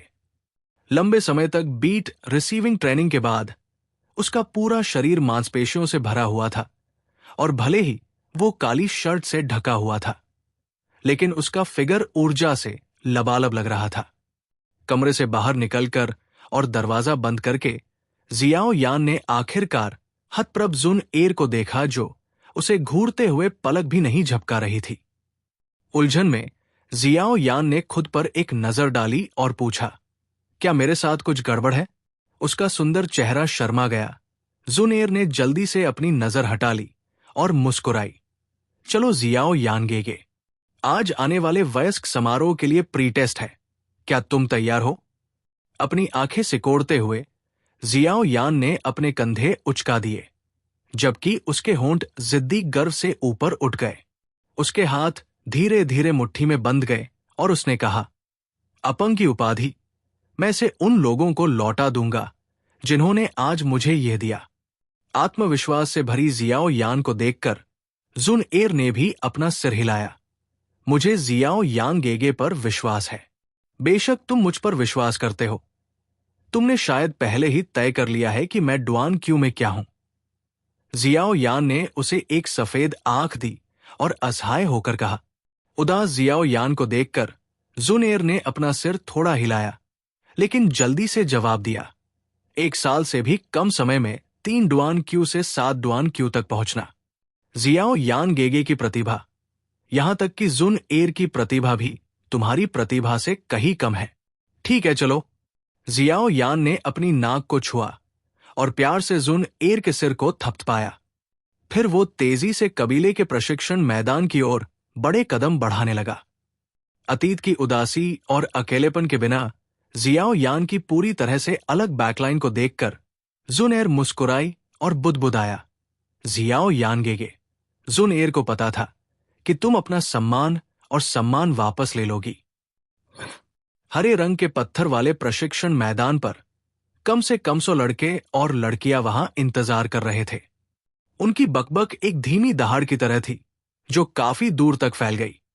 प्रशिक्षण क्षेत्र के मध्य में एक विशाल काला स्मारक था, जो एक परीक्षण स्मारक था जिसे केवल काफी शक्तिशाली कबीले ही खरीद सकते थे, क्योंकि इसकी कीमत बहुत अधिक थी। काले स्मारक के बगल में 1 साल पहले वाला वही भावशून्य परीक्षक था। प्रशिक्षण क्षेत्र के बाईं ओर एक ऊंचे मंच पर कबीले के अधिक प्रमुख सदस्य थे। मंच के मध्य में कबीले का नेता जियाओ झान 3 बुजुर्गों से घिरा हुआ था। मैदान के अंदर परीक्षा देने वाले सभी परीक्षार्थी खड़े थे। जिन लोगों ने पहले काफी अच्छा प्रदर्शन किया था, उनके चेहरे पर ज्यादा तनाव नहीं था, जबकि जिन लोगों में ज्यादा प्रतिभा नहीं थी, उनके चेहरे पर तनाव और डर था। जियाओ झान ने प्रशिक्षण मैदान में लोगों को उदास चेहरे से देखा और अंदर ही अंदर आह भरी। यानेर, क्या तुम ये परीक्षा पास कर सकते हो? कबीले के नेता, अब समय हो गया है। जियाओ यान अभी तक यहां क्यों नहीं आया है? दूसरे बुजुर्ग ने अपनी भौहें सिकोड़ते हुए पूछा। जियाओ झान ने उसे एक तरफ से देखा और कहा, अभी समय नहीं हुआ है। इतनी जल्दी क्यों है? मैं जिस दूसरे बुजुर्ग को जानता हूं, वो इतना जल्दबाज व्यक्ति नहीं है। जियाओ झान के खंडन के साथ दूसरे बुजुर्ग का चेहरा कुछ बदसूरत था जब उसने ठंडे स्वर में जवाब दिया, भले ही आपने उसे वो फाउंडेशन अमृत दिया हो, वो संभवतः 1 महीने में 7 डुआन क्यूई तक नहीं पहुंच सकता है। आपको किसी चमत्कार की उम्मीद करना बंद कर देना चाहिए। ये सुनकर जियाओ झान के चेहरे पर गुस्सा चमक उठा। वो भी इस बारे में चिंतित था और दूसरे बुजुर्ग ने उसके कोमल स्थान पर चोट की। लेकिन जब वो दूसरे बुजुर्ग के सरल शब्दों का जवाब देने वाला था, तो प्रशिक्षण क्षेत्र में परीक्षार्थियों में थोड़ी सी गड़बड़ी हुई। गड़बड़ी की ओर देखते हुए जियाओ झान ने प्रशिक्षण क्षेत्र की ओर जाने वाले रास्ते के अंत से धीरे धीरे 2 छायाएं आती देखी। उनके कदम जल्दी में नहीं थे, मानो वे आज की परीक्षा से अप्रभावित हों। काले कपड़े पहने युवक की हल्की मुस्कान को बेहतर ढंग से देखने के लिए अपनी आंखें सिकोड़ते हुए जियाओ झान को पता नहीं क्यों, लेकिन अचानक उसे बहुत बहुत बेहतर महसूस हुआ। जुनएर के साथ आने वाले जियाओ यान को देखकर प्रशिक्षण क्षेत्र में मौजूद युवकों के चेहरे पर ईर्ष्या और तिरस्कार भरा भाव था। पूरे जियाओ कबीले में जुनएर के सबसे करीब सिर्फ एक ही व्यक्ति था, वो प्रसिद्ध अपंग। मैदान के किनारे पर और बड़ी संख्या में साथियों से घिरे हुए जियाओ निंग ने जियाओ यान को गुस्से से घूरते हुए देखा।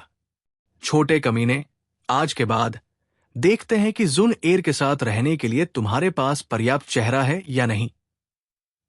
एक धीमी गाली के साथ जियाओ निंग जियाओ यान पर आने वाली मुसीबत के बारे में सोचते हुए मुस्कुराई। ईर्ष्या और गुस्से से भरी निगाहों को अनदेखा करते हुए जियाओ यान जुन एर को लाइन के पीछे ले आया और बातचीत करने लगा।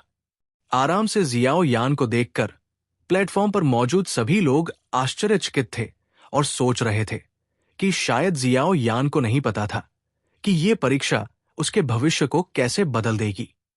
है वो जानता है कि वो असफल होने वाला है, दूसरे बुजुर्ग ने चिढ़ाते हुए कहा।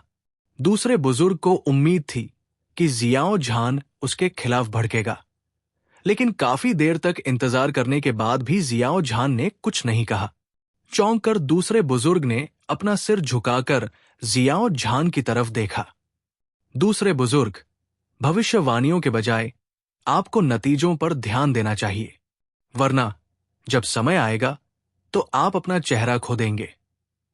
जियाओ झान ने जियाओ यान की तरफ गहरी नजर डाली जो धूप में आराम कर रहा था। दूसरे बुजुर्ग ने मुंह सिकोड़ते हुए कहा, उम्मीद है कि ऐसा ही होगा।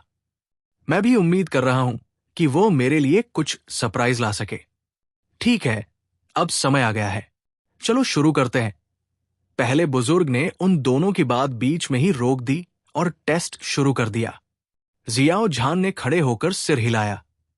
खामोश ट्रेनिंग फील्ड पर नजर डालते हुए वो दहाड़ते हुए बोला, आप सभी जियाओ कबीले के नए खून हैं और आपको इस टेस्ट का महत्व पता होना चाहिए। टेस्ट से अगर आप 7 डुआन क्यूई से ऊपर हैं तो आप सफल हो गए हैं।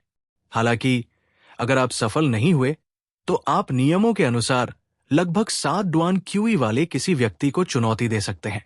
अगर आप जीतते हैं तो आप सफल भी होंगे। ठीक है, अब जब सभी को नियम पता है तो चलिए टेस्ट शुरू करते हैं। जियाओ झान की धीमी दहाड़ के साथ सभी प्रशिक्षु तनाव में आ गए। काले स्मारक के अलावा भावशून्य ऑपरेटर आगे बढ़ा और एक भारी पैम्फलेट निकाला जिसमें सभी नाम थे। उसकी ठंडी आवाज उसे लोगों के लिए शैतान की तरह लग रही थी।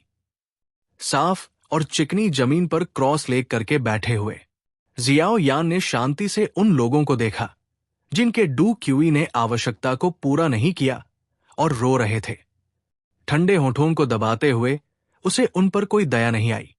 वो पहले हाथ के अनुभव से जानता था कि वे उन लोगों को चुनना पसंद करते हैं जिनके पास उनसे कम डू क्यूई है, विशेष रूप से अपंग जो कभी प्रतिभाशाली था। जब वे अपने से कम डू क्यूई वाले कुलों का अपमान कर रहे थे तो शायद उन्होंने कभी नहीं सोचा होगा कि यह दिन आएगा। जो अपमानित करता है अंत में अपमानित होता है। जियाओ यान के बगल में बैठी जुन एर भी भावशून्य थी। कमल की तरह जो अपने आसपास की मिट्टी से प्रभावित नहीं होता, उसने धीरे धीरे अपना सिर घुमाया और जियाओ यान पर नजर डाली। जियाओ मेई, ऑपरेटर की ठंडी आवाज ने जियाओ यान की भौहों पर एक उछाल ला दिया और उसकी बंद पलकें धीरे धीरे ऊपर उठ गई। जुन एर जो बगल से जियाओ यान को ध्यान से देख रही थी, उसने जियाओ यान की हरकतों को देखकर अपनी नाक सिकोड़ ली। वो जियाओ यान गेगे के काफी करीब हुआ करती थी। अपनी आंखें सिकोड़ते हुए जुन एर ने लाल कपड़े पहने लड़की को घूरा। जल्द ही जुन एर ने पलकें झपकाई और अपना सिर झुकाकर जियाओ यान की घुमावदार मुस्कान को देखा और कहा, मैं इस बात को लेकर काफी उत्सुक हूं कि आज के बाद जियाओ यान गेगे के प्रति उसका रवैया कैसा होगा। जियाओ यान ने अपने कंधे उचकाए और फुसफुसाया, कुछ चीजें एक बार नष्ट हो जाने के बाद हमेशा नष्ट हो जाती है, चाहे उन्हें कितना भी ठीक किया जाए, हमेशा एक स्पष्ट दरार होगी। इस कबीले में ऐसे बहुत कम लोग हैं जिन्हें मैं स्वीकार करता हूं। क्या जुन एर की गिनती होती है? जुन एर के लाल मुंह ने शरारती मुस्कान बनाई और उसने जियाओ यान से पूछा। जुन एर के बालों की एक लट को धीरे से अपनी उंगली से खिसकाते हुए जियाओ यान ने उत्तर दिया, बेशक। उसकी बड़ी आंखें सुंदर अर्धचंद्राकार हो गई, जबकि उसकी वास्तविक नजर एक खाली जगह पर पड़ी। उसका नजारा मंत्रमुग्ध कर देने वाला था। जब हम छोटे थे तो वो चुपके से मेरे कमरे में घुस जाता था और मेरे शरीर को बेहतर बनाने में मेरी मदद करने की कोशिश करता था। हालांकि ये इतना बेवकूफी भरा तरीका था कि पीछे मुड़कर देखने पर मुझे यकीन नहीं होता कि उसने ये सोचा होगा। फिर भी उसने इसे 2 साल तक जारी रखा। उसके नाजुक चेहरे पर एक मुस्कान उभरी और 2 प्यारे डिंपल उभर आए। अपना सिर घुमाते हुए जुनएर ने सोचा, इस पूरे कबीले में ऐसे बहुत कम लोग हैं जिन्हें जुनएर पसंद करती है, सिर्फ तुम। दूर से जियाओ निंग ने महसूस किया कि जब उसने जियाओ यान और जुनएर के बीच की करीबी बातचीत सुनी तो उसका चेहरा हिल गया। उसके दिल में ईर्ष्या भड़क उठी, जबकि उसने वहां जाकर परफेक्ट सीन को नष्ट करने की इच्छा का विरोध किया। Du Jili 8 Duan, TL, Du Jili, Du Qi और डू जी क्यूई सभी एक ही चीज है, डू क्यूई।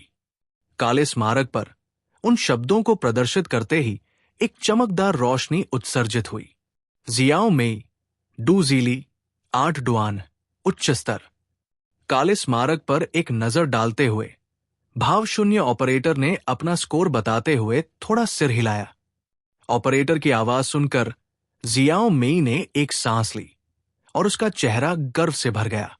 सिर्फ 1 साल में 7 डुआन क्यूई से 8 डुआन क्यूई तक पहुंचना एक ऐसी उपलब्धि थी जो उसे अपनी पीढ़ी में शीर्ष 5 में ला खड़ा करेगी। इतने प्रभावशाली परिणाम के साथ ये कोई आश्चर्य की बात नहीं थी कि वो इतनी उत्साहित होगी। ऑपरेटर की आवाज ने प्रशिक्षण क्षेत्र के भीतर एक बड़ी हलचल पैदा कर दी, क्योंकि ईर्ष्या और जलन की नजरें जियाओ मेई की ओर पड़ रही थी। 1 साल में 1 डुआन क्यूई बढ़ाना मुश्किल से सभ्य। अपनी नाक को छूते हुए जियाओ यान ने शांति से मूल्यांकन किया। हां, जुनएर ने अपने बालों के साथ खेलते हुए लापरवाही से जियाओ मेई पर नजर डाली, जो एक राजकुमारी की तरह अपने दोस्तों से घिरी हुई थी। लेकिन जियाओ मेई के बाद दर्जन भर लोगों में से केवल एक व्यक्ति 7 डुआन क्यूई तक पहुंच पाया। बाकी सभी बाहर हो गए। जियाओ जुनएर, आश्चर्यजनक रूप से भावशून्य ऑपरेटर ने ये नाम पुकारते समय थोड़ी भावनाएं व्यक्त की। सभी की नजरें जुनएर पर पड़ी जो जियाओ यान के बगल में बैठी थी, और उन्होंने ये नाम सुना, जियाओ यान गेगे। बाद में बहुत हैरान मत होना। खड़े होकर जुनएर ने जियाओ यान को शरारती ढंग से मुस्कुराने के लिए नीचे झुकी। अपनी भौहें सिकोड़ते हुए जियाओ यान ने जुनएर की खूबसूरत बैकलाइन को देखा और बुदबुदाया, क्या वो डूजे बन गई?